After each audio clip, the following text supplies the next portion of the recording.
Saat Komandan OPM Yowanus Murib tewas tertembak dalam operasi TNI di Papua, misteri mulai terungkap apakah ia benar-benar musuh negara atau korban pengkhianatan dari dalam. Tim rahasia Wira, dipimpin oleh Kapten Anggara, menyusup ke tanah netral dan menemukan jejak konspirasi tambang ilegal yang melibatkan Mayor Randy, perwira TNI bayangan, dan Menteri Hartono, pejabat tinggi di Jakarta. Di tengah pertumpahan darah dan pesan kode OPM, mereka dihadapkan pada satu pertanyaan.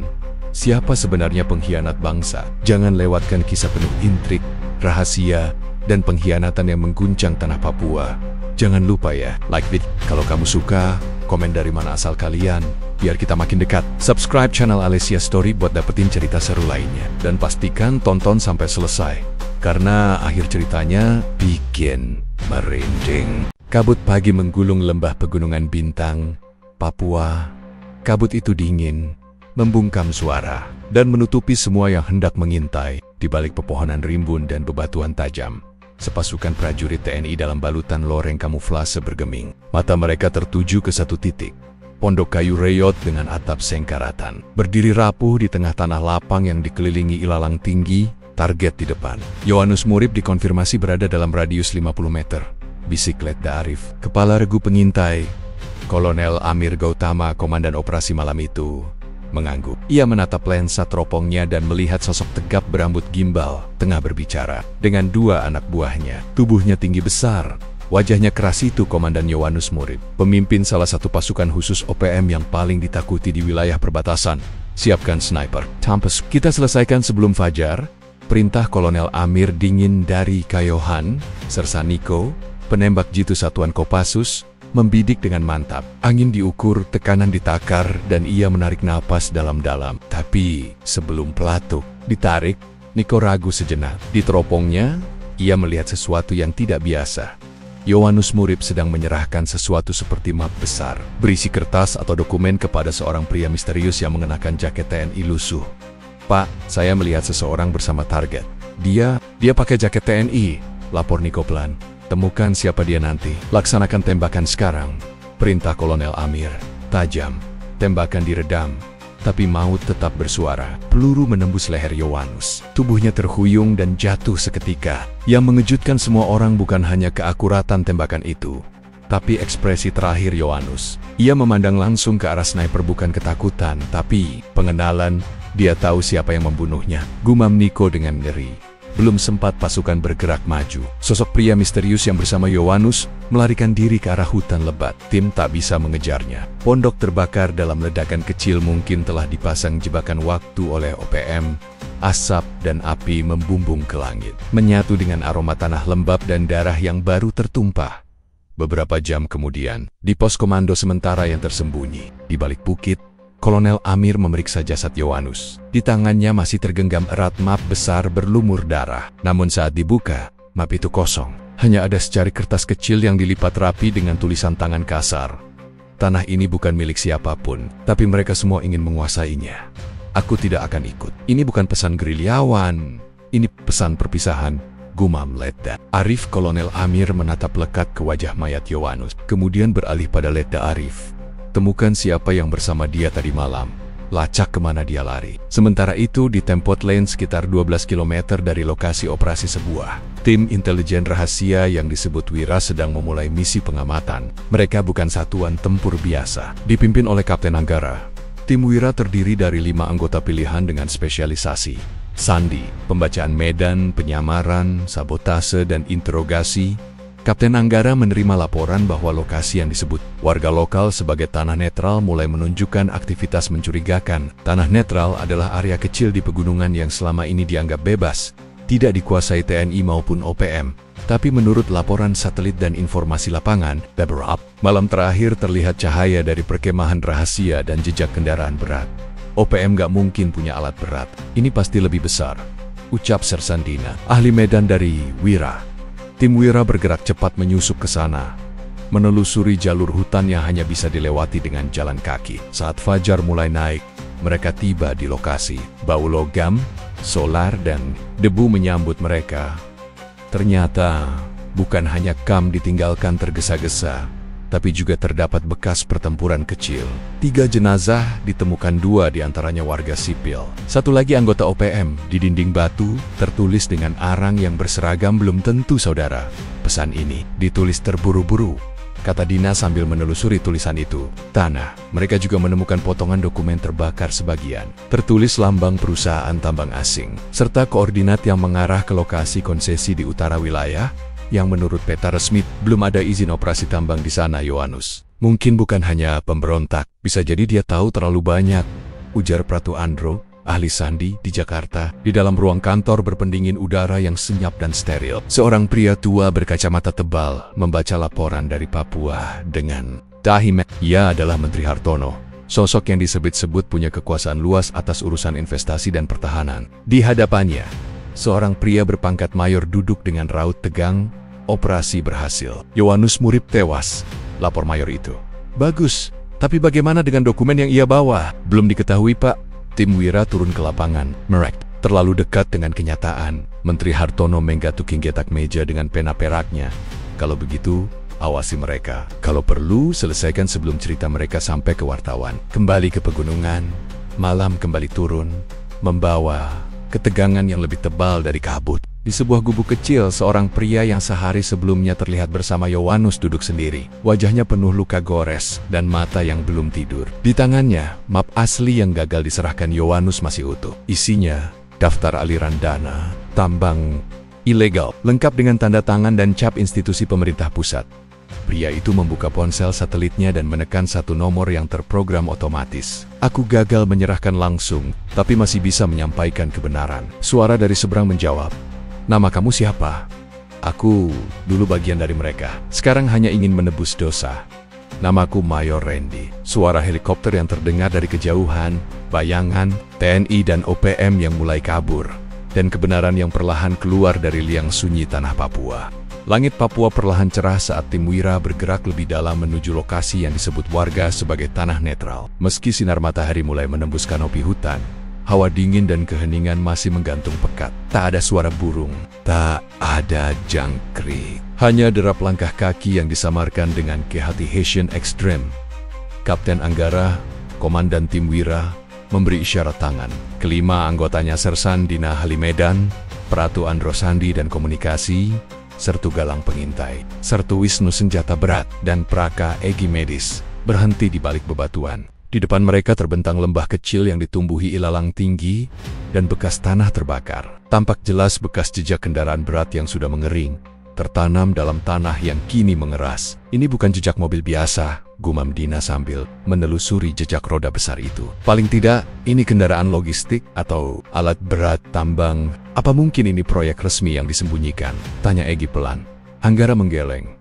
"Kalau resmi, kita pasti tahu. Tapi kalau sudah begini, berarti ada yang disembunyikan dari kita." Mereka melangkah perlahan. Tak lama, di balik semak belukar, mereka menemukan bangunan kecil dari papan triplek dan seng bekas, seperti pos jaga darurat. Di depannya tergolek 2 mayat membusuk. Satu mengenakan seragam lapangan OPM. Satunya lagi memakai jaket olahraga dengan tulisan Dinas Pertambangan samar-samar, OPM dan sipil.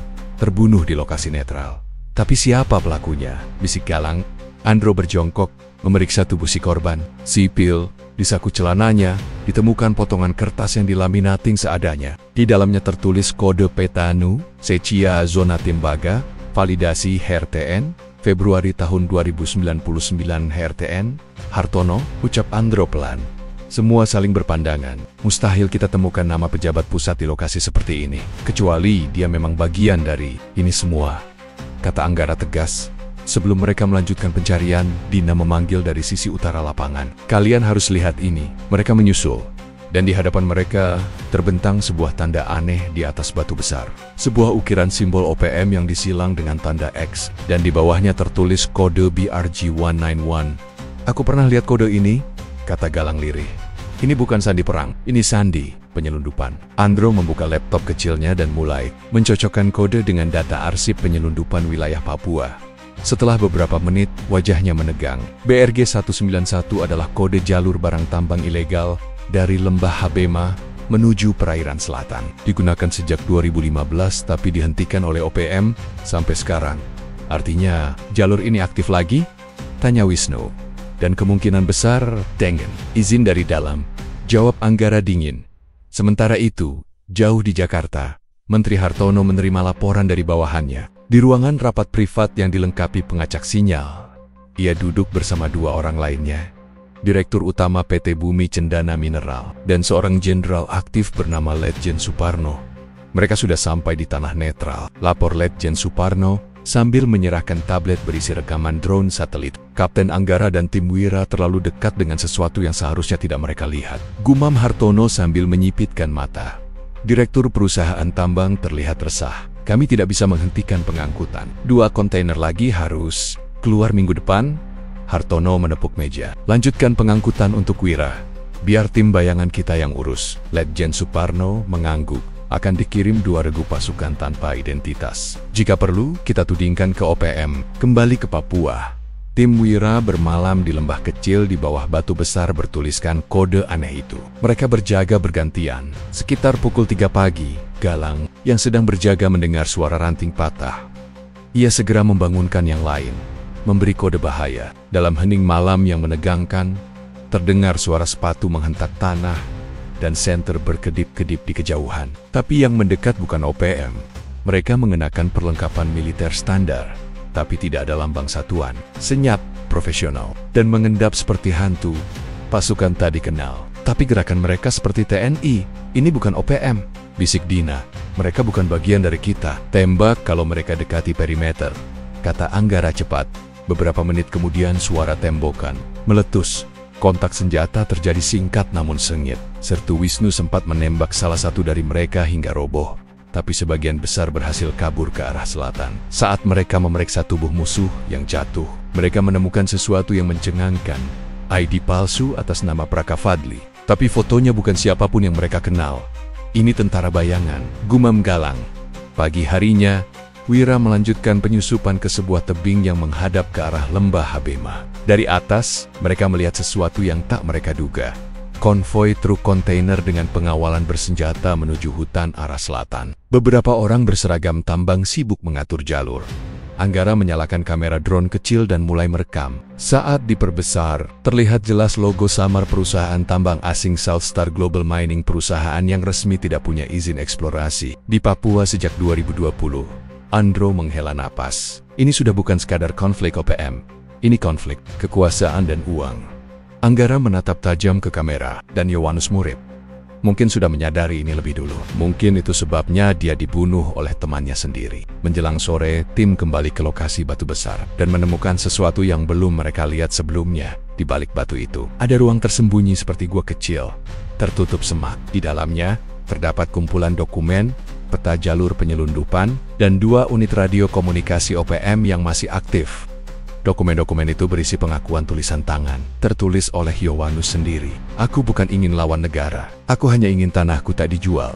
Tapi mereka bilang aku ancaman. Jika aku mati, jangan percaya siapapun yang mengenakan 2 bendera sekaligus, milik negara dan milik tambang. Anggota Wira terdiam membaca tulisan. Itu tak ada suara, hanya napas mereka yang memburu. Bukan karena lelah tapi karena marah. Anggara mengepalkan tangan. Kita tahu sekarang, dan kita akan pastikan semua orang tahu. Namun malam itu dari Keyohan, drone asing mulai mengintai posisi mereka. Di radio tak resmi, terdengar suara pria penuh amarah. Wira terlalu jauh. Hapus mereka. Malam ini, tim Wira mulai diburu tak hanya oleh musuh, tapi oleh teman sendiri. Mereka kini tak lagi dalam misi penyelidikan biasa, mereka tengah mengungkap perang dayam-dayum antara kebenaran dan kerakusan. Dini hari di tanah Papua bukan hanya dingin, tapi juga sunyi yang menyiksa. Namun bagi tim Wira, malam itu bukan sekadar hening tapi pertanda badai yang akan datang. Kapten Anggara menatap langit. Awan bergerak cepat, dan kabut mulai turun ke lereng gunung. Di gua tersembunyi tempat mereka berlindung, dokumen-dokumen dari Yowanus Murib dibentangkan. Peta jalur penyelundupan, surat perjanjian rahasia, dan catatan tangan Yowanus menjadi bukti kuat bahwa konflik Papua tak lagi sekadar ideologi atau separatisme. Ini bukan perang melawan OPM, ini perang melawan sistem yang menutupi boroknya sendiri. Gumam Anggara. Sertu Galang menimpali, dan Yowanus mungkin dibunuh bukan karena dia musuh negara, tapi karena dia tidak bisa dibeli. Andro sedang menyambungkan perangkat transmisi darurat ke satelit. Kita harus kirimkan dokumen ini Kalau bisa ke media independen dulu. Kita nggak bisa percaya markas pusat. Setujulah aku, timpel Sersen Dena tadi malam saja. Kita hampir dibantai sama pasukan tak dikenal. Taktik mereka jelas bukan OPM. Mereka dilatih dan mereka pakai amunisi buatan dalam negeri. OPM nggak punya akses itu, tambah Wisnu sambil membersihkan senjatanya yang mulai berembun. Praka, Egi, sang medis sekaligus pemantau suhu tubuh rekan-rekannya, melaporkan hasil pemeriksaan jenazah yang mereka temukan semalam. Satu mayat yang pakai jaket tambang, dia ditembak dari jarak dekat. Arah pelurunya dari belakang kepala. Eksekusi, berarti dia tahu sesuatu. Desah Anggara. Andro akhirnya berhasil mengirim transmisi data ke kanal jurnalis asing bernama Raffi Nguyen, wartawan lepas yang pernah dibantu tim Wira pada operasi di Timur tahun lalu. Ia dikenal tidak terikat korporasi dan punya jaringan luas. Namun saat transmisi baru berjalan 45%, layar laptop Andro tiba-tiba mati. Sinyal terputus. Semua sistem drop signal jemer. Kita ketahuan, seru Andro panik. Tak lama, suara drone terdengar lagi, lebih dekat dan tajam. Galang segera menembaknya jatuh. Tapi itu hanya awal dari keohan. Suara kendaraan mulai terdengar, 2 truk 1 APC ringan. Evakuasi, kita nggak bisa bertahan di sini, seru Anggara. Bakar dokumen yang sudah diunggah.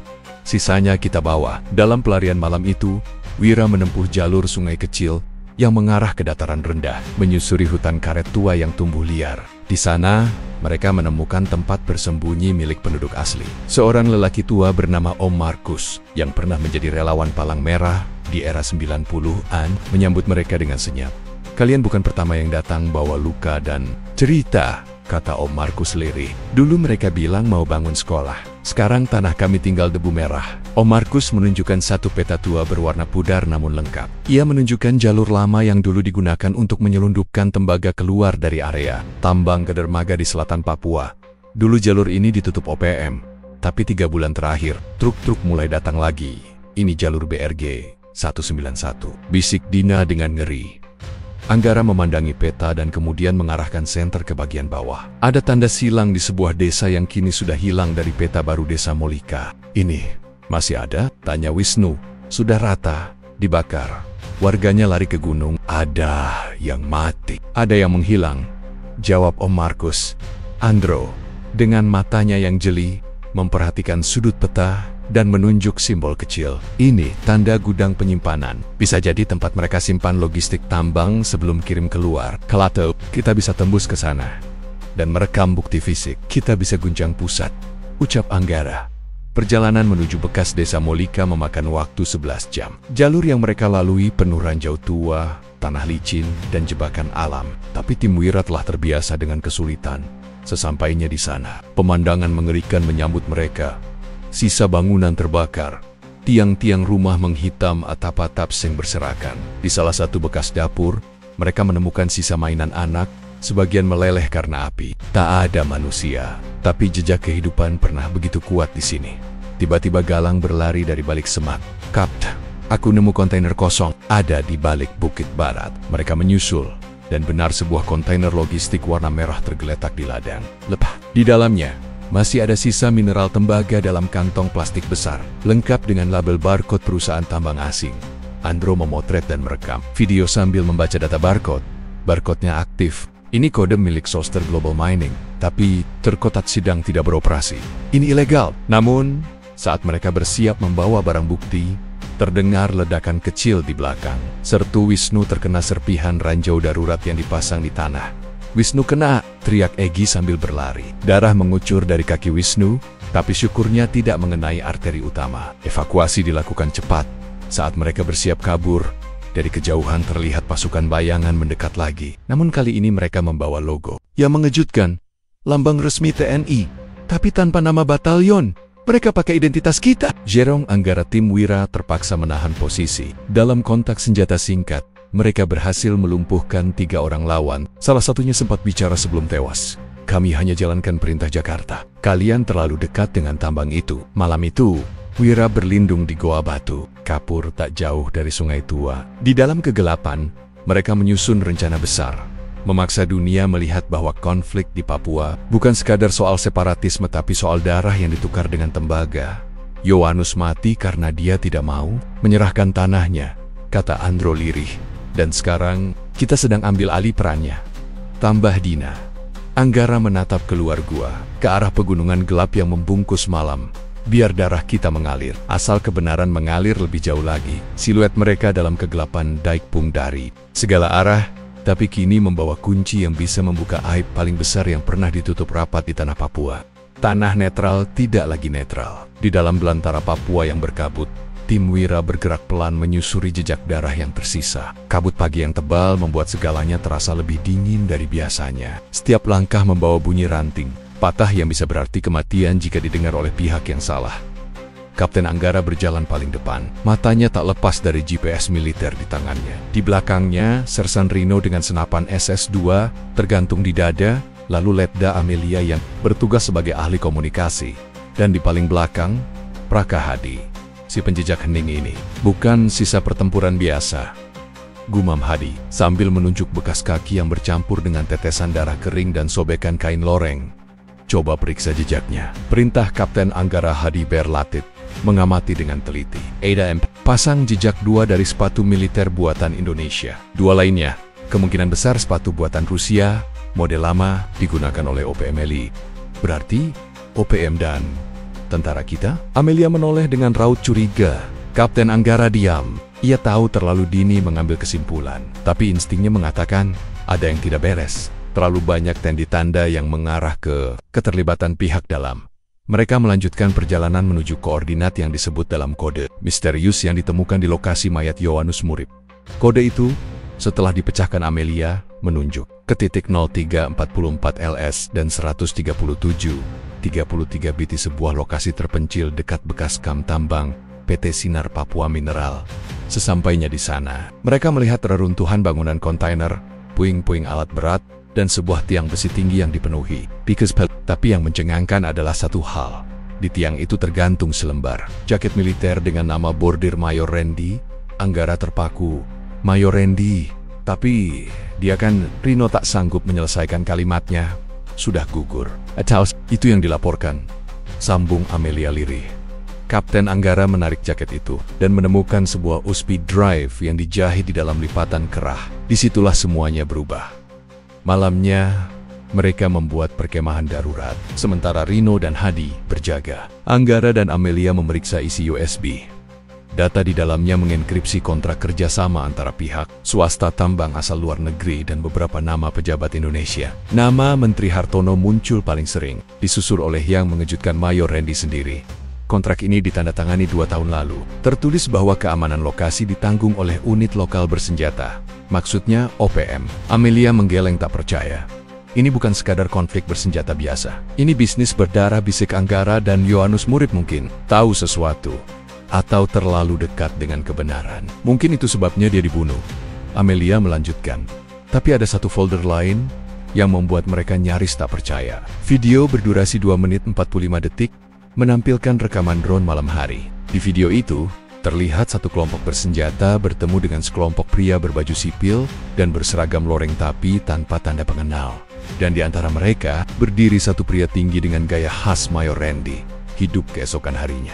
Tim Wira melanjutkan perjalanan, namun suasana berubah semakin mencekam. Mereka sadar, apa yang mereka bawa bukan hanya bukti, tapi juga ancaman bagi banyak orang berkekuatan besar.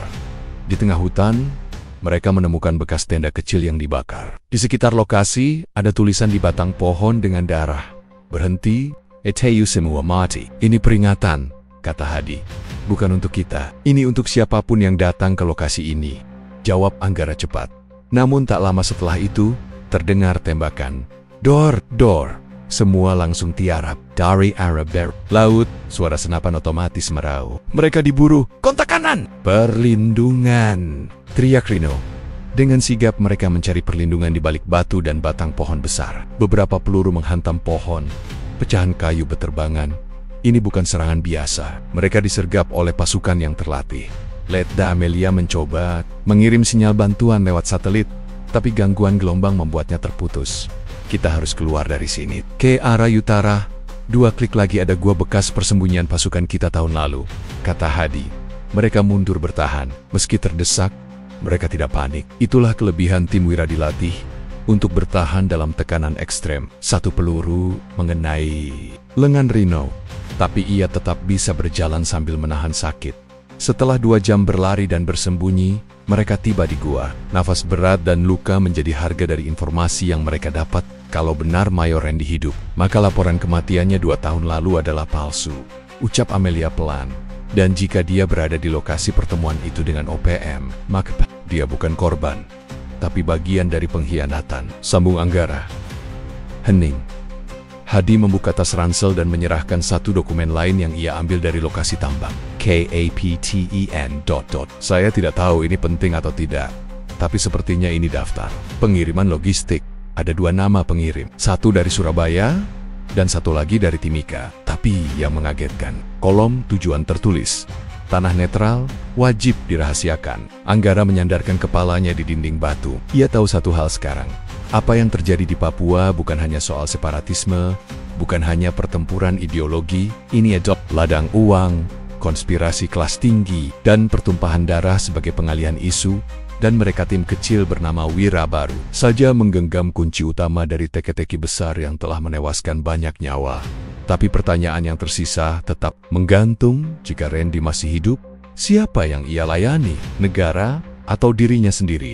Helikopter CN-235 yang ditumpangi tim Wira mendarat perlahan di sebuah dataran terbuka yang disebut oleh masyarakat sekitar sebagai tanah netral. Area yang dipercaya sebagai wilayah tanpa kekuasaan, di mana OPM maupun TNI sering memilih untuk tidak beroperasi terang-terangan. Tapi kali ini, segalanya berbeda. Bau mesiu masih terasa di udara. Sisa-sisa kebakaran tampak menghitamkan ilalang. Burung-burung endemik Papua pun enggan bernyanyi. Kapten Anggara turun pertama, matanya langsung menyapu sekeliling. Di belakangnya, Sersan Deka, Ledasari, dan Praka Guntur mengatur perimeter. Mereka bukan tim biasa. Wira adalah unit bayangan, tidak terdaftar secara resmi dalam struktur TNI aktif. Dibentuk hanya untuk misi-misi sensitif seperti ini, di mana kebenaran lebih berbahaya daripada peluru.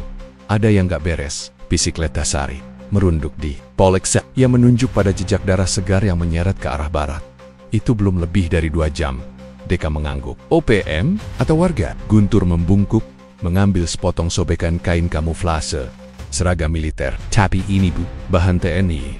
Aku yakin ini OPM atau yang menyamar. Kapten Anggara mengepalkan tangan. Ikuti jejaknya. Siapapun yang tersisa, dia mungkin tahu apa yang sebenarnya terjadi. Mereka bergerak perlahan melewati vegetasi lebat, menuruni bukit kecil hingga tiba di sebuah goa alami di bawah pohon besar. Di sana, mereka menemukannya seorang pria muda, luka di bahu, mencoba menyembunyikan dirinya dengan menutup mulut agar tidak terdengar. Namanya Lukas Pigai, 19 tahun, kurir lokal yang biasa membantu antara kampung dan kelompok OPM. Ketika ditangkap, wajahnya penuh ketakutan. Tapi setelah diberi air dan perban, dia mulai bicara. Aku lihat mereka, 2 orang berseragam loreng, tapi mereka bukan TNI. Mereka bawa tas besar, kayak koper. Mereka masuk ke Pondok Yowanus, dan tidak lama dor, lalu semuanya terbakar. Kapten Anggara menatap Lukas tajam. Kamu yakin mereka bukan OPM? Tidak, komandan. Mereka kulitnya terang, seperti orang Jakarta. Tapi bahasa Papua patah-patah. Sersan Deka melirik Anggara. Intel atau bayaran. Bisa jadi kontraktor swasta, kata Ledasari. OPM akhir-akhir ini punya akses senjata luar negeri. Kalau mereka dapat backing dari luar bisa saja merek sewa pembunuh. Anggara mengangguk. Tapi yang lebih mengganggunya bukan soal pelaku, melainkan koper itu. Sebab di informasi rahasia yang mereka pegang dari Mabes, disebutkan ada dokumen tambang senilai miliaran rupiah yang hilang dari markas OPM. Dokumen yang bisa menjatuhkan lebih dari 1 menteri. Mereka membawa Lukas kembali ke titik evakuasi, tapi sebelum naik heli, Anggara menerima sinyal dari drone pengintai yang mereka luncurkan pagi tadi. Salah satu frame memperlihatkan siluet seorang pria dengan pakaian taktikal lengkap sedang berbicara dengan Mayor Randy. Darah Anggara mendidih. Randy, gumamnya. Apa yang kau lakukan di sini? Mayor Randy adalah perwira dari komando atas yang terkenal karismatik, namun belakangan sering terlibat dalam operasi gelap. Dia pernah ditugaskan di Papua, tapi secara resmi sudah dipindahkan. Jika dia kembali tanpa perintah, artinya ada operasi dalam operasi. Dia penghubung, kata Deka yakin, antara jaringan korupsi tambang dan kelompok bersenjata. Kemungkinan besar, dia salah satu dari sedikit orang yang tahu tentang koper itu. Anggara mengetuk helmnya pelan. Kita tidak bisa percaya siapapun sekarang. Bahkan mungkin orang di Jakarta. Letdasari menatapnya serius. Kalau begitu, kita perang di dua medan, di hutan dan di dalam birokrasi. Anggara berdiri tegak, dan yang pertama kita selesaikan di sini. Di tanah netral yang sudah tidak netral lagi. Sementara itu, di suatu ruang bawah tanah di Jayapura, Mayor Randy duduk di depan layar monitor besar. Di belakangnya, dua orang asing, salah satunya berbicara dalam bahasa Inggris, yang lain dalam bahasa Prancis. Di atas meja ada koper hitam, terbuka, memperlihatkan tumpukan dokumen dengan logo perusahaan tambang multinasional dan beberapa peta eksplorasi emas dan nikel. Wira sudah tiba di lokasi, kata salah satu pria asing. Randy menghela napas, seolah tidak terganggu. Biarkan saja mereka bermain-main. Mereka akan kelelahan sendiri. Dan kalau mereka menemukan koper ini, tanya si pria Prancis. Tajam. Kita sudah siapkan narasi, jawab Randy dingin. Tinggal kirim video. Lama, edit sedikit, bilang itu operasi TNI atas nama pertahanan negara. Publik akan percaya. Pria asing tertawa kecil. Indahnya dunia ketiga. Kami investasi, kalian ribut sendiri. Tapi apa yang tidak disadari Randy adalah drone kecil yang dikendalikan oleh Letdasari sudah menyusup hingga ke dalam celah ventilasi ruang bawah tanah itu. Seluruh percakapan mereka terekam, dan kini tim Wira tahu bahwa permainan ini jauh lebih besar dari sekadar OPM atau separatisme.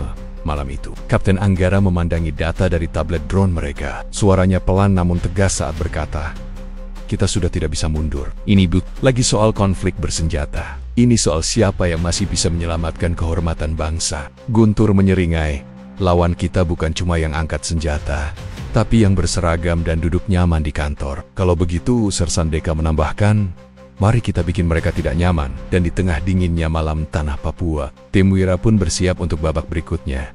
Bukan hanya mengejar pelaku di hutan, tapi membongkar nama-nama besar yang bersembunyi di balik jas rapi dan dasi. Menjual negeri dengan tanda tangan dan senyum licik. Suasana di posko TNI Batalion 431 mulai memanas menjelang sore. Pasukan gabungan dari TNI dan Satuan Elit Wira tengah mempersiapkan pergerakan menuju wilayah yang disebut warga sebagai tanah netral, tempat yang konon menjadi titik temu rahasia antara pihak-pihak yang bertikai, OPM, penduduk sipil, dan bahkan oknum pemerintah daerah. Letkol TNI Hendra Wirawan, komandan lapangan yang baru saja diturunkan dari Jayapura, menerima laporan dari Sersan Mayor Zulfikar bahwa mereka telah menemukan serpihan dokumen yang terbakar setengah di sebuah gubuk tua dekat Bukit Kramong Mongga. Potongan dokumen itu berlogo perusahaan tambang asing East Horizon Mineral Corp. Ini bukan lagi sekadar perang gerilya, ini perang ekonomi, gumam Hendra sambil menyerahkan dokumen itu pada tim Wira di sudut ruangan. Kapten Marson Now, seorang prajurit asli Papua yang kini menjadi penghubung antara TNI dan warga lokal, menghela napas panjang. Saya kenal tempat itu. Dulu, kami sebut itu Waitane, tempat pertemuan roh. Tapi hanya sisa trauma, ucap Marson lirih. Pasukan Wira, dipimpin oleh Mayor Aldo Yudhistira, langsung bergerak malam itu juga, menyusuri hutan menuju tanah netral. Bersama mereka, ada seorang analis sandi militer bernama Lestari Arimbiahli dalam membaca pola komunikasi dan kode rahasia yang digunakan kelompok separatis. Setelah berjalan selama 4 jam dalam senyap, mereka tiba di sebuah dataran berumput yang dikelilingi bukit batu. Di tengahnya, sebuah pondok kayu nyaris roboh berdiri sepi. Namun bau amis darah masih tercium segar. Ada yang mati baru-baru ini di sini, bisik Ledda Fajar, penjejak hutan terbaik tim itu. Mayor Aldo memberi isyarat berhenti. Mereka menyisir area sekitar dan menemukan sesuatu yang mengejutkan. 3 mayat dalam posisi melingkar. 2 berseragam loreng tak resmi kemungkinan dari OPM sayap militan dan 1 berpakaian sipil. Di dahi salah satu mayat tertulis huruf besar dari arang hitam, "Berkhianat, ini eksekusi." Tapi siapa yang melakukannya? Ujar Lestari. Matanya menyipit. Dalam pondok itu, mereka menemukan ukiran di dinding simbol lama yang dulu digunakan oleh kelompok OPM generasi pertama. Namun, ada satu simbol baru yang belum pernah Lestari lihat sebelumnya. Kombinasi huruf dan angka K3 or 4V diukir di atas lambang burung cendrawasih. Itu bisa jadi kode lokasi atau nama operasi. Jelas Lestari. Tiba-tiba terdengar suara letusan, senapan dari arah barat daya. Mereka merunduk dan berlindung di balik batu besar. Suara tembakan bukan hanya satu, melainkan rentetan panjang, lalu hening. Detik berikutnya, sebuah drone pengintai kecil yang mereka lepas sebelumnya mengirim gambar. sekelompok pria bersenjata lengkap dengan emblem OPM, tapi satu di antaranya mengenakan sepatu militer keluaran NATO. Orang dalam, gumam Aldo. Keesokan paginya, mereka menemukan jejak kendaraan ringan yang menuju ke arah utara ke salah satu kamp tambang yang katanya telah lama ditutup pemerintah. Namun Marston, yang mengenal area itu, membantah tambang itu tidak pernah benar-benar ditutup, hanya dipindah tangankan ke nama baru. Penduduk lokal dilarang masuk, dan siapapun yang mencoba masuk tak pernah kembali. Hendra, yang mendapatkan laporan itu lewat radio militer, geram. Ia menghubungi langsung kepala staf daerah militer, namun jawaban yang ia terima membuatnya makin curiga. Jangan ganggu operasi di daerah itu. Fokus kalian hanya pada KKB. Itu kalimat yang tak asing, kalimat standar untuk menutup mata terhadap kebusukan yang lebih besar. Tapi Hendra bukan orang yang mudah tunduk. Di sisi lain, mantan anggota OPM bernama Yunus Dabi, yang sebelumnya menyerah dan kini membantu intelijen militer, mengungkap fakta mengejutkan. Dalam salah satu pertemuan rahasia, ia pernah mendengar tentang sebuah nama operasi yang disebut Caravan Hitam, jaringan lintas negara yang mengalirkan hasil tambang ilegal Papua ke luar negeri lewat perantara kelompok bersenjata dan pejabat. Bayangan setiap kali ada pertempuran, warga yang menolak pindah dari lahan tambang pasti hilang. Kadang rumah mereka dibakar, lalu truk-truk datang malam hari. Saya pernah ikut. Dulu, sebelum saya sadar saya sedang membantu menjual tanah saya sendiri, ujar Yunus. Suara bergetar, Lestari mulai menyusun potongan puzzle ini. Ia menunjukkan ke Hendra bahwa simbol K3, R4, V kemungkinan adalah penggalan dari kode pengiriman barang via jalur laut gelap dalam sistem komunikasi bawah tanah. K3, R4, V bisa berarti kirim ke karavan via rute 4, kode untuk jalur yang melibatkan kolaborator di pelabuhan kecil Timika. Mayor Aldo akhirnya menyimpulkan satu hal. Konflik ini bukan tentang kemerdekaan semata. Ini tentang siapa yang menguasai tanah, emas, dan kehidupan orang-orang di atasnya. Dan ada tengon-tengen gelap yang memainkan bon kebonikonnya di kedua sisi. Namun satu hal yang tak bisa dijawab adalah siapa pengkhianatnya? Siapa yang membocorkan lokasi pasukan TNI hingga menyebabkan ambush sebelumnya? Siapa yang memberi informasi kepada OPM bahwa operasi rahasia Wira akan menuju tanah netral? Pengkhianatnya mungkin bukan dari sini. Mungkin dia pakai dasi, duduk di kursi empuk, dan tak pernah mencicipi bau mesiu sekalipun, kata Kapten Marston dingin. Hendra mengangguk, tatapan matanya kini tak lagi ragu. Misi kita berubah. Kita bukan hanya melawan musuh bersenjata di hutan, tapi juga bayangan dalam birokrasi. Di balik semak, seekor burung cendrawasih menjerit nyaring. Di tanah Papua yang penuh luka, rahasia demi rahasia mulai terbongkar. Namun darah terus tertumpah dan perlawanan baru saja dimulai. Kota Timika yang terletak di ujung selatan Papua kini diselimuti kabut tebal. Bukan hanya kabut alam, tetapi kabut rahasia dan tipu daya yang memenuhi setiap sudutnya. Di tengah hirik pikak pelabuhan, kapal-kapal pengangkut mineral dan kontainer keluar masuk dengan pengawalan ketat. Di balik aktivitas itu, jalur gelap rute 4 mengalir diam-diam, membawa hasil tambang ilegal menuju pasar internasional. Kapten Anggara, bersama anggota tim Wira, kini tengah melakukan penyelidikan di pelabuhan kecil yang menjadi titik awal jalur itu. Informasi dari sumber intelijen mereka mengarah ke sebuah gudang penyimpanan yang terletak jauh di dalam kompleks pelabuhan, tempat konspirasi dan darah tercampur. Kalau kita bisa menemukan bukti di sini, kata Anggara, kita bisa bongkar jaringan ini sampai ke akar-akarnya. Saat menyusuri area gudang, Letda Amelia memperhatikan adanya aktivitas mencurigakan dari beberapa pekerja yang terlihat membawa kontainer-kontainer kecil ke sebuah kapal tanpa identitas resmi. Sementara itu, Sersan Dina berusaha mengakses sistem keamanan pelabuhan melalui komputer yang tertinggal di ruang kontrol. Tolong waspada, mereka tidak suka orang asing, ujar Dina sambil memantau layar. Sementara itu, di ruangan yang lebih gelap, seorang pria berbaju resmi tengah berbicara melalui telepon satelit. Ia adalah seorang pejabat tinggi bernama Pak Harto, yang ternyata menjadi otak di balik operasi tambang ilegal ini. Suaranya rendah dan penuh perhitungan. Kita harus cepat. Tim Wira sudah mulai bergerak. Pastikan pengiriman malam ini berjalan tanpa hambatan. Perintahnya. Malam harinya, tim Wira melanjutkan penyusuran jalur rute -4. Jalan setapak yang jarang dilalui ini membawa mereka ke sebuah dermaga rahasia di pinggir laut yang sunyi. Hanya diterangi cahaya remang-remang lampu senter di sini. Kapal-kapal kecil bersiap mengangkut muatan mineral ke kapal besar yang akan membawa hasil curian itu ke luar negeri. Anggota tim berhasil merekam proses pemindahan kontainer dan mengidentifikasi logo perusahaan yang tercatat ilegal di Indonesia. Namun, Ancaman datang secara tiba-tiba. Dari balik pepohonan, muncul kelompok bersenjata tak dikenal yang langsung menyerang dengan tembakan membabi buta. "Kontak musuh! Bertahan dan balas tembakan!" teriak Kapten Anggara. Pertempuran singkat dan brutal terjadi. Tim Wira yang sudah terbiasa bertarung di medan berat berhasil menumpas musuh. Tetapi salah satu anggota, Praka Egi, terluka parah. Dengan cepat mereka evakuasi sambil membawa bukti rekaman dan dokumen. Keesokan paginya, di sebuah markas rahasia, Mayor Randy menerima laporan dari anak buahnya. Wajahnya berubah dingin setelah mendengar berita tentang kegagalan operasi pengiriman mineral malam itu. Anggara dan tim Wira mulai menjadi masalah serius. Katanya, seorang ajudan memberinya sebuah amplop berisi foto-foto yang diambil dari drone pengintai. Dalam foto itu, terlihat dengan jelas tim Wira dan kendaraan mereka di dermaga rahasia. "Bungkus semuanya," perintah Mayor Randy. "Kita perlu hentikan mereka dengan cara apapun." Di Jakarta, Menteri Hartono menerima laporan serupa. Namun ia memilih mengalihkan perhatian dengan menginstruksikan media pro pemerintah untuk memberitakan bahwa operasi TNI di Papua adalah untuk menjaga keamanan nasional dari ancaman separatisme. "Jangan biarkan masalah ini menjadi bola liar," katanya pada stafnya. Namun, di luar kantor menteri, wartawan investigasi, Raffi Nguyen, yang menerima dokumen dari tim Wira, tengah menyiapkan laporan khusus yang bisa mengungkap skandal terbesar dalam sejarah Papua. Kembali ke Papua.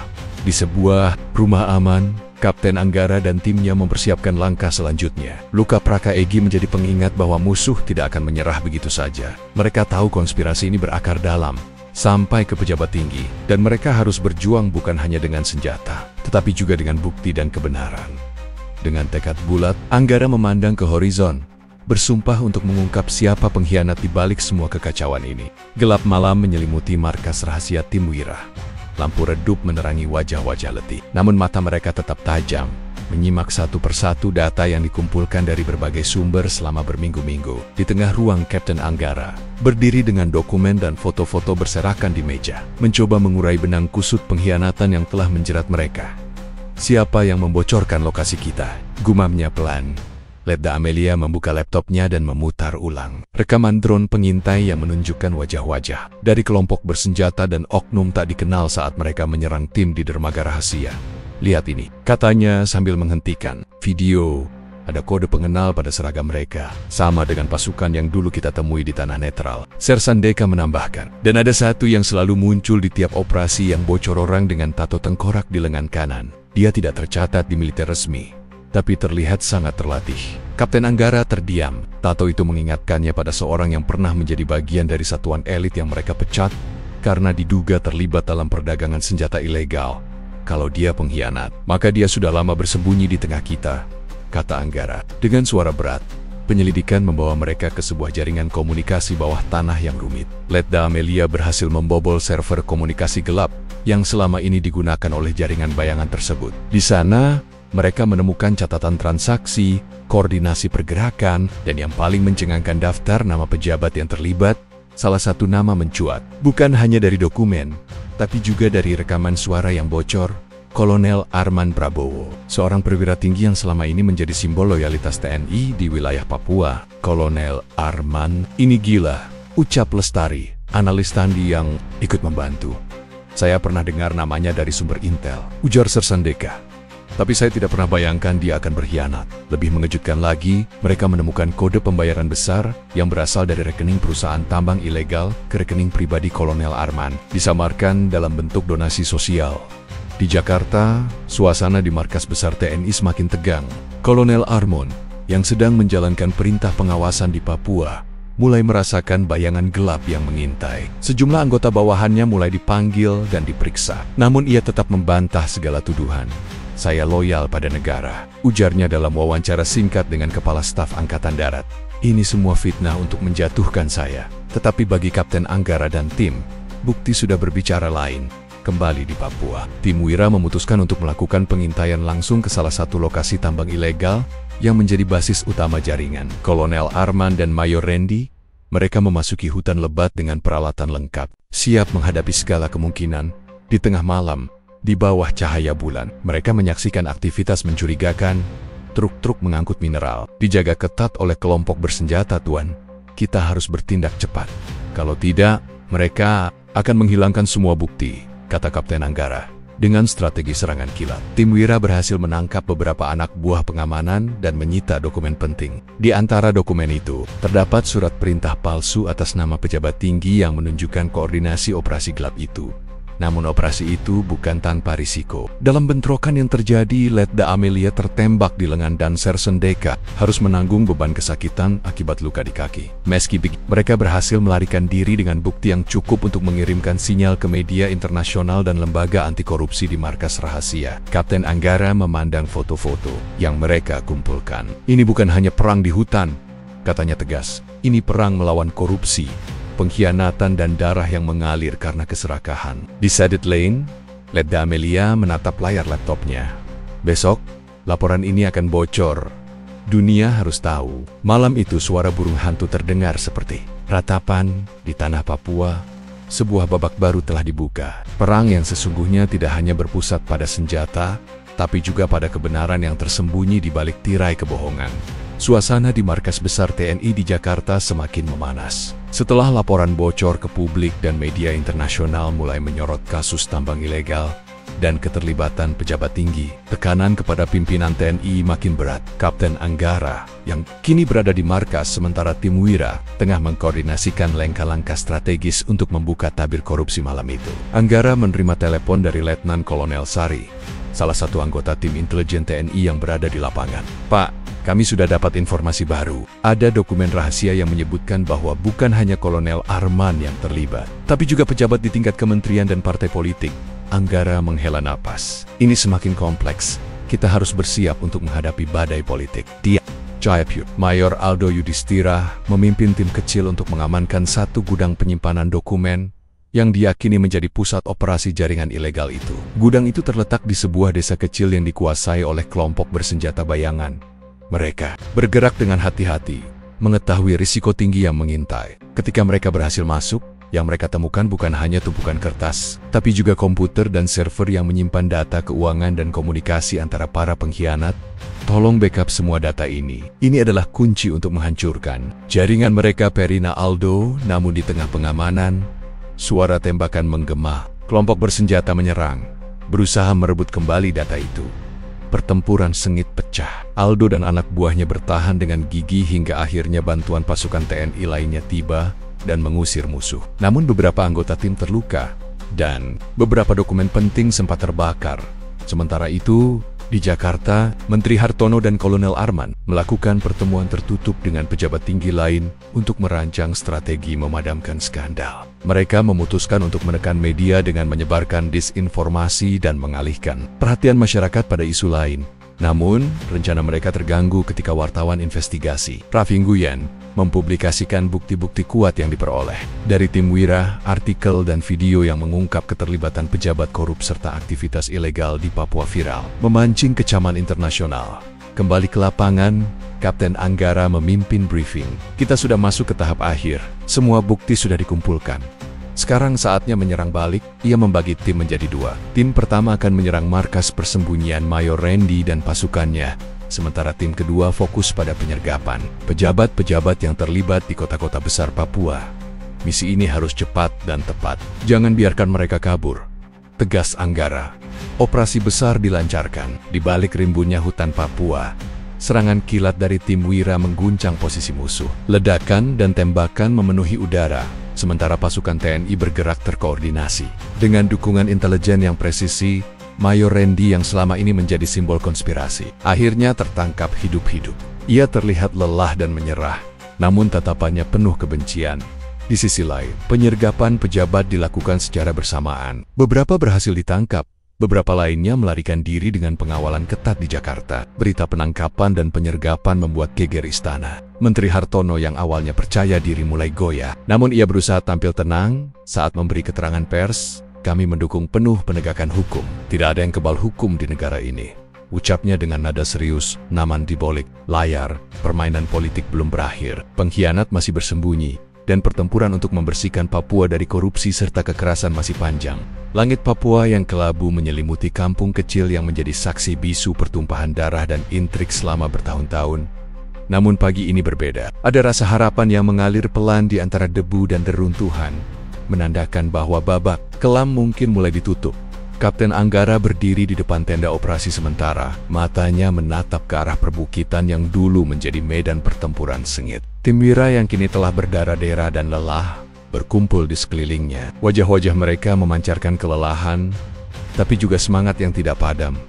Kita sudah melewati banyak hal, kata Anggara dengan suara tenang, tapi ini baru. Awal penangkapan Mayor Randy dan Kolonel Arman bukan akhir, tapi awal dari pembersihan sejati. Mayor Aldo Yudhistira yang duduk di sebelahnya menambahkan, korupsi dan pengkhianatan telah meracuni tanah ini selama bertahun-tahun. Kini, dengan bukti-bukti kuat di tangan kita harus memastikan mereka yang bertanggung jawab dihukum. Sementara itu, Leda Amelia yang masih merasakan sakit di lengan akibat luka tembak, membuka layar tablet dan menunjukkan data hasil investigasi terakhir mereka. Dokumen-dokumen ini menunjukkan ada lebih banyak jaringan yang beroperasi, termasuk kelompok-kelompok kecil yang belum kita temui. Di ujung ruangan, Raka Guntur mengangguk. Musuh kita bukan hanya mereka yang bersenjata, tapi juga mereka yang bersembunyi di balik meja rapat. Di Jakarta, suasana politik semakin memanas. Publik menuntut transparansi dan keadilan. Menteri Hartono dan beberapa pejabat tinggi lain yang terlibat dalam skandal mulai dijebloskan ke penjara. Sementara beberapa tokoh politik berusaha menutupi bukti dan mengalihkan perhatian. Namun tekanan dari media dan masyarakat tak terbendung. Wartawan investigasi Raffi Nguyen mendapatkan penghargaan internasional atas keberanian mengungkap kebenaran di Papua. Suasana mulai berubah. Warga yang dulu hidup dalam ketakutan perlahan mulai merasakan damai. Proyek-proyek pembangunan dan pemberdayaan. Masyarakat mulai digalakkan oleh pemerintah dan lembaga internasional. Namun di balik itu semua, Kapten Anggara tahu perjuangan mereka belum selesai. Saya tidak akan membiarkan darah yang telah tumpah sia-sia, ucapnya. Kita akan terus berjaga, memastikan Papua benar-benar bebas dari bayang-bayang korupsi dan kekerasan. Di tengah senja, burung cendrawasih terbang melintasi langit. Suara mereka seperti nyanyian kemenangan yang mengantarkan harapan baru bagi bumi yang penuh luka ini. Cerita berakhir, namun perjuangan masih berlanjut. Papua memang berdarah, tapi darah itu bukan hanya untuk pertumpahan, melainkan juga untuk harapan dan pembaruan. Setelah gelombang operasi besar-besaran dan pengungkapan jaringan korupsi yang melibatkan para pejabat tinggi dan kelompok bersenjata, suasana Papua perlahan mulai berubah. Namun di balik perubahan itu, luka lama yang tak terlihat masih menganga di hati masyarakat dan para prajurit yang terlibat. Kapten Anggara duduk termenung di depan tenda utama, memandang ke arah anak-anak yang bermain di tanah berdebu, jauh dari kebisingan senjata dan intrik. Ia tahu bahwa damai yang rapuh ini butuh lebih dari sekadar operasi militer dan penegakan hukum. Mayor Aldo menghampiri dengan wajah serius. Pak, masyarakat masih trauma. Mereka butuh lebih dari keamanan, pendidikan, kesehatan, dan kesempatan. Ekonomi adalah kunci sebenarnya. Anggara mengangguk pelan. Betul, kita harus membantu mereka membangun harapan, bukan hanya menakuti musuh. Di sebuah desa kecil, Letda Amelia bersama tim medis mulai mengadakan pos pelayanan kesehatan dan psikologis. Warga yang dulu takut dan curiga kini perlahan membuka diri. Mereka bercerita tentang kehilangan, ketakutan, dan mimpi yang pernah hilang. Salah satu ibu desa yang kehilangan anaknya dalam baku tembak berkata lirih, "Kami ingin anak-anak kami besar tanpa takut suara tembakan. Kami ingin hidup seperti manusia biasa." Dalam rapat koordinasi dengan pemerintah daerah dan lembaga internasional, Kapten Anggara menegaskan pentingnya kolaborasi lintas sektor. Militer hanya bagian kecil dari solusi. Pembangunan harus menyentuh akar budaya dan kebutuhan masyarakat. Menteri baru yang menggantikan Hartono juga hadir. Ia berjanji untuk mendukung program rehabilitasi dan pembangunan infrastruktur, serta memberantas korupsi yang masih mengakar. Namun, tantangan terbesar tetap ada. Kepercayaan. Setelah bertahan-tahan dikhianati, warga sulit mempercayai aparat dan pejabat. Suatu malam, Anggara duduk bersama Mayor Aldo di sebuah warung kopi kecil. Mereka berbincang tentang masa depan Papua. "Apa yang kita lakukan sudah benar?" tanya Aldo lirih. Anggara tersenyum tipis. Tidak ada yang sempurna, tapi setidaknya kita berjuang untuk kebenaran dan harapan. Kalau bukan kita, siapa lagi? Mereka tahu perjalanan panjang masih menanti. Konflik lama belum benar-benar usai, tapi benih-benih perdamaian mulai tumbuh. Di kejauhan, burung cendrawasih terbang perlahan, melintasi langit senja, simbol keindahan dan kekuatan Papua yang tak lekang oleh waktu. Cerita ini mengakhiri bab besar perjuangan, namun membuka pintu bagi masa depan Papua yang lebih cerah. Luka lama memang dalam, tapi dengan jalan baru, harapan selalu ada. Gelap malam menyelimuti markas Timwira yang terletak di sebuah lembah terpencil di Papua. Lampu-lampu redup di tenda-tenda dan bara kecil hanya menerangi wajah-wajah letih para prajurit yang baru saja melewati hari penuh tekanan. Namun di balik keheningan itu, ada ketegangan yang tak bisa disembunyikan. Bisikan-bisikan gelap mulai terdengar di antara mereka, bisikan tentang pengkhianatan yang bersembunyi di dalam lingkaran sendiri. Kapten Anggara duduk di meja kayu besar, matanya menatap sekumpulan dokumen dan data intelijen yang baru saja masuk. Ia mengusap pelipisnya, merasakan beban yang semakin berat di pundaknya. Setelah berminggu-minggu berhasil mengungkap jaringan korupsi dan pengkhianatan dari luar, kini muncul ancaman baru yang lebih mengerikan. Pengkhianat di dalam tim. Di ruang briefing utama, seluruh anggota Timwira berkumpul. Anggara berdiri tegap, pandangannya tajam menembus setiap wajah yang hadir. "Saya tak ingin ini menjadi fitnah atau paranoia," katanya pelan, namun tegas. "Namun ada bukti kuat bahwa ada informasi penting kita yang bocor secara sistematis ke pihak musuh." Letda Amelia, analis intelijen yang selama ini setia membantu, maju dan mempresentasikan hasil penyelidikan. "Kami menemukan adanya sinyal komunikasi terenkripsi yang dipancarkan dari dalam area markas. Kode-kode itu cocok dengan pola komunikasi yang digunakan oleh kelompok bayangan yang selama ini berkonflik dengan kita." Sersan Deka mengangguk sambil menambahkan, "Selain itu, ada aktivitas mencurigakan di beberapa perangkat komunikasi internal kita. Ada yang mencoba menghapus jejak-jejak rekaman dan pesan." Raut wajah anggota tim berubah serius. Kecurigaan mulai menyebar. Mereka saling pandang satu sama lain dengan campuran rasa tidak percaya dan waspada. Malam itu, Kapten Anggara memanggil beberapa anggota tim untuk melakukan audit internal. Proses ini berlangsung secara tertutup dan penuh rahasia, agar tidak menimbulkan keresahan lebih dalam.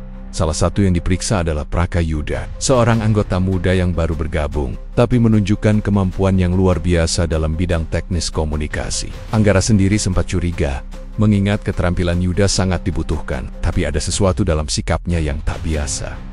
Yuda terlihat tenang, namun ada kilatan gugup yang tak bisa disembunyikan ketika beberapa pertanyaan diarahkan padanya. Sementara itu, Letda Amelia bersama Sersan Deka terus menelusuri jaringan komunikasi, mencoba mengendus sumber bocoran. Mereka menemukan bahwa sinyal komunikasi yang mencurigakan itu berulang kali melewati beberapa titik repeater di sekitar markas. "Ini bukan kebetulan," kata Amelia. "Orang ini tahu seluk-beluk markas dan bisa mengakses perangkat komunikasi dengan mudah." Sehari berikutnya, ketegangan semakin terasa. Kapten Anggara mengumpulkan tim inti di ruang briefing. "Kita harus bersiap menghadapi kenyataan bahwa pengkhianat itu mungkin adalah seseorang yang selama ini kita anggap teman." Salah satu anggota senior, Sersan Joko, angkat bicara. "Kalau memang benar ada pengkhianat, kita harus temukan secepatnya sebelum lebih banyak kerusakan terjadi." Tiba-tiba, di tengah diskusi, pesan terenkripsi masuk ke telepon satelit Anggara. Pesan itu berisi ancaman samar. "Kamu terlalu dalam menggali. Anggara, hentikan atau kamu akan kehilangan segalanya." Suasana ruang briefing berubah menjadi hening. Semua menatap Kapten Anggara, menunggu reaksinya. Anggara menghela napas panjang. Ini bukan hanya tentang misi, ini sudah jadi pertarungan hidup dan mati. Malam itu, Anggara memutuskan untuk melakukan patroli rahasia di sekitar markas. Bersama beberapa anggota terpercaya, mereka berusaha menangkap siapa saja yang mencurigakan. Di tengah hutan, suara langkah kaki membuat mereka berhenti. Tiba-tiba, dari balik semak, muncul sosok dengan wajah tertutup dan peralatan komunikasi di tangan. "Berhenti, siapa kamu?" teriak Anggara. Orang itu berbalik dan berlari, tapi sebelum menghilang ke kegelapan, Anggara menangkap kilatan tato tengkorak di lengan kanannya, tanda yang pernah mereka lihat sebelumnya pada kelompok pengkhianat. Pengejaran pun dimulai, namun hutan lebat dan malam yang gelap membuat pengejaran sulit. Orang itu berhasil menghilang.